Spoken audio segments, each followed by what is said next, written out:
গোপালজি মন্দির, অম্বিকা কালনা। বর্ধমান রাজা 1766 সালে এই মন্দিরটি নির্মাণ করেন। সম্পূর্ণ মন্দিরটি পোড়ামাটির কারুকার্যে সজ্জিত। এই মন্দিরে প্রধানত গোপালের পুজো করা হয়। গোপাল ছাড়াও এখানে পূজিত হন মা। মায়ের পুজো হয় বৈষ্ণব আচার মেনে।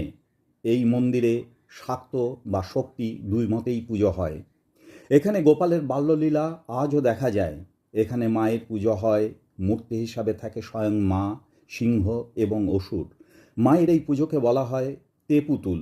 সারা কালনায় এই তেপুতুলের পূজা দুটি জায়গায় হয়ে থাকে, এই গোপাল বাড়িতে এবং সেনপাড়ায় তেপুতুল বাড়িতে। মন্দিরে ঢুকতেই দুই কোণায় রয়েছে শিব মন্দির।